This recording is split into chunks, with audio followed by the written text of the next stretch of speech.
Hai teman-teman, yuk ngobrol santai, nggak pakai basa-basi soal asuransi. Di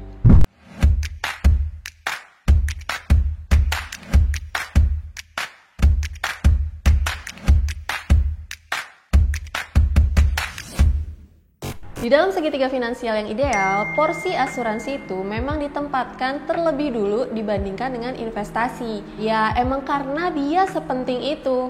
Kasarannya gini deh, kamu udah kerja, punya pendapatan, dan kamu tabung atau investasikan sampai cuan berkali-kali lipat. Tapi kamu nggak ada asuransi. Terus tiba-tiba kamu sakit atau keluarga kamu jatuh sakit. Mau nggak mau butuh biaya kan? Dan pastinya bakal ngorek hasil tabungan kamu atau investasi kamu kalau emang biayanya itu cukup besar. Kira-kira kamu rela nggak sih? Ya pastinya sebenarnya nggak rela kan? Karena siapa sih yang kepikiran mau nabung atau investasi yang tujuannya itu buat bayar biaya pengobatan atau bayar biaya rumah sakit? Oke, misalkan kamu termasuk orang yang nggak apa-apa deh gue nabung atau investasi memang untuk tujuan biaya kesehatan. Tapi menurut gue dan menurut banyak financial planner itu sebenarnya kurang bijak. Kenapa?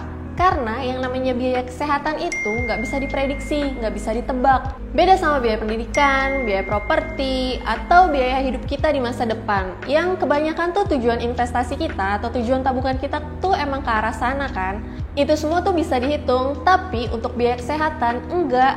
Oke, sebenarnya biaya kesehatan itu bisa dihitung. Tapi yang gue maksud di sini, siapa sih dari kita yang bisa tebak di masa depan kita bakal kena sakit apa? Kan kita nggak bisa milih. Dan kita semua tahu seiring waktu berjalan, yang namanya resiko penyakit itu makin lama makin kompleks, makin beragam. Bijaknya nih, daripada kita membayar biaya kesehatan atau biaya pengobatan kita yang nggak bisa kita tebak, lebih baik kita punya pelindung, punya gembok yang bisa mengamankan tabungan dan investasi kita. Nah, ngomongin soal bijak, dari segitiga finansial ini, bijaknya itu porsi untuk asuransi maksimal 10% dari pendapatan kita. Supaya apa? Tentu supaya tidak mengganggu cash flow. Sementara untuk investasi, ya bolehlah 20% atau disesuaikan sama tujuan finansial kita. Oke, balik lagi ke asuransi. Di asuransi sendiri, dia juga punya segitiga piramidanya. Untuk jadi patokan kita, apa dulu nih asuransi yang perlu kita persiapkan? Pertama, tentunya adalah asuransi kesehatan dulu.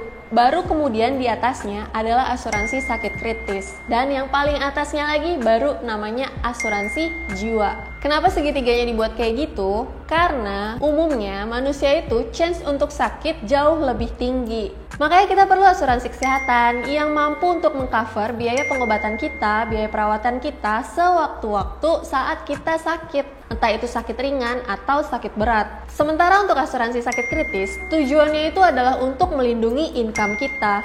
Jadi, asuransi ini bisa memberikan uang pertanggungan di saat kita sebagai nasabahnya terkena kondisi sakit kritis. Asuransi ini pas banget buat kita yang merupakan tulang punggung keluarga atau ada individu yang memiliki ketergantungan finansial terhadap kita. Jadi, asuransi sakit kritis ini bisa backup income kita di saat kita sudah tidak bisa lagi bekerja atau berusaha. Nah, untuk asuransi jiwa, dia itu kurang lebih sama. Tujuannya adalah untuk mengganti income kita. Kalau asuransi sakit kritis itu melindungi income kita, sementara asuransi jiwa mengganti income kita.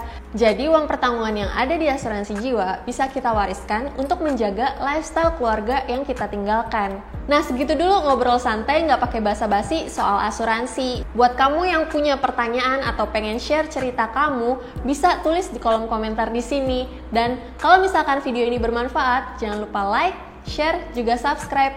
Terima kasih.